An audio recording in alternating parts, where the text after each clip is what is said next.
এখানে সব ভোগের খাওয়ার জন্য লাইন দিয়েছে সবাই।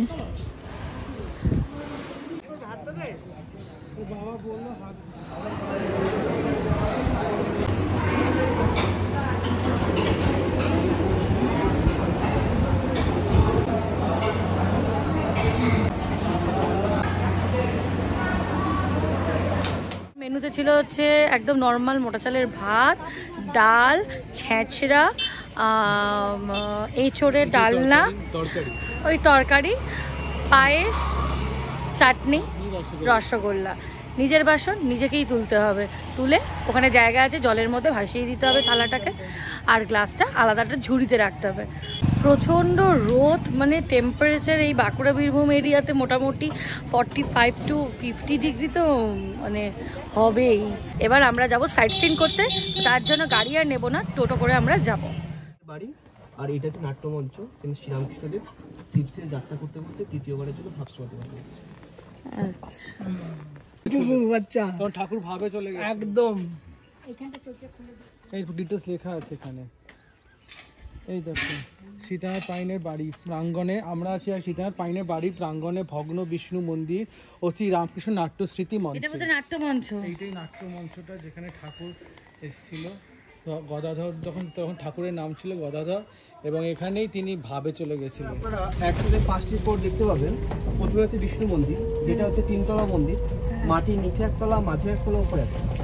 যখন বর্গীরা লুটপাট করতে এসছেন, লাহাউড়া গয়নাঘাটি নিয়ে মাটির আন্ডারগ্রাউন্ডে চলে এসেছে। আবার যখন বর্গীরা চলে এসছে, যে যার বাড়িতে ফিরে। আর এটা হচ্ছে লাহাউড়া দুর্গা মন্দির, শ্রীরামকৃষ্ণদেব নিজের হাতে চক্ষুদান করেছিলেন, মানে চোখ এঁকেছিলেন। আর পাশে দেখতে হবে রাসমঞ্চ, তার পাশে আছে ধর্মদাস লাল যে কন্যা ছিলেন প্রসন্নময়ী, তার হাতের প্রতিষ্ঠিত শিব মন্দির, পার্বতীনাথ শিব মন্দির। আর এটা হচ্ছে ঠাকুরের পাঠশালা, শ্রীরামকৃষ্ণদেব 5 বছর বয়সে পড়তে এসেছিলেন।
শিব মন্দির, শ্রীরামকৃষ্ণের মা চন্দ্রমণি দেবী। আচ্ছা আচ্ছা, গোপেশ্বর শিব মন্দির। আচ্ছা, এটা নামটা এটা হচ্ছে ভিক্ষা মায়ের বাড়ি। কোনটা? আচ্ছা, এইটা যেটা মন্দির হয়ে আছে।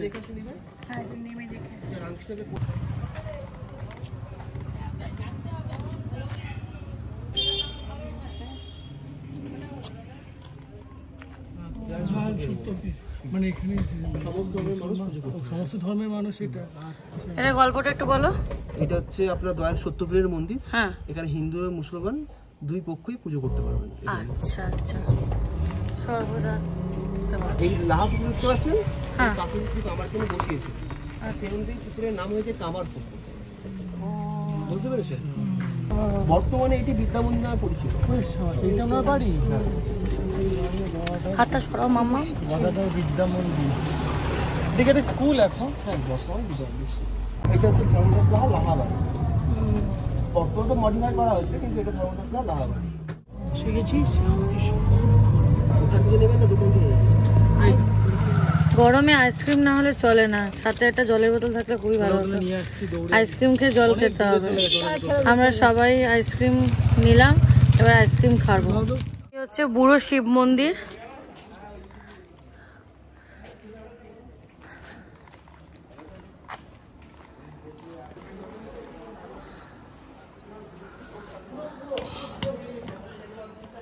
এই যে শিব ঠাকুর, শিবলিঙ্গ রয়েছে।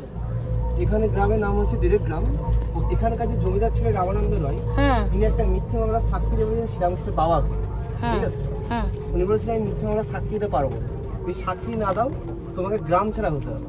তখন এই দেরেক গ্রাম থেকে রাতারাতি চলে গেছিলেন কামারপুকুরে। ঘুরে আসুন। দেরেক গ্রাম, এই যে ক্ষুদিরাম, কি নামটা বললে? কি দেরেক রামানন্দ।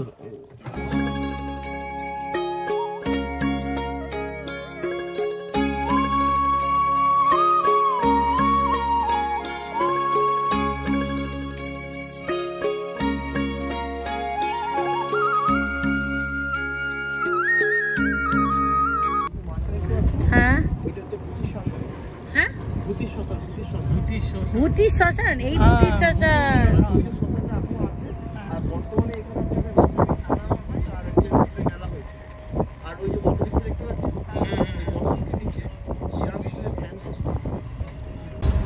এটাও ভূতি খাল, মানে এই খালের উপর দিয়ে আমরা যাচ্ছি।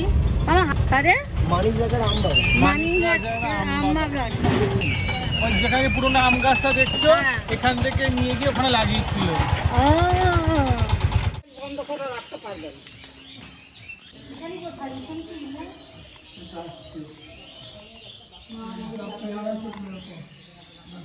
এই যে মায়ের মন্দিরের মাটি, এখন তোমরা চাষ করতে পারবে না। এখানে ঘোড়া সবাই মানত করে। এই যে মায়ের মাটি, এই মাটি তো আমরা এখন পাবো না। এখানকার মাটি খুব পবিত্র, একটু একটু মাটি নিয়ে যেত এবং রাধুকে একটু একটু খাতো। সেটা কোথা থেকে মাটি নিত?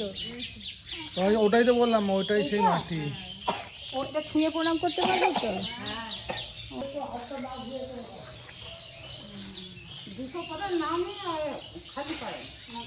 এখানে শ্রীরামকৃষ্ণের দ্বিতীয়বারের জন্য ভাব সমাধি ভগ্ন হয়ে গেছে। আচ্ছা, ভাবে চলে গেছে। ভাব সমাধি কামাখ্যা মাঝে দেখেছেন না? হ্যাঁ, ওইখানে একটা সাধু এই মন্দিরটি প্রতিষ্ঠা করেছে। আচ্ছা, কামাখ্যা মায়েরই একটা রূপ মা বিশালাক্ষী। আচ্ছা, কামাখ্যা ওটা হচ্ছে পীঠস্থান, এটা পীঠস্থান। দেখতে পাচ্ছ আমাদের গাইডকে কত ভালো করে বুঝিয়ে দিচ্ছে। আমার নাম অর্জুন কারো, আমার এখানেই বাড়ি।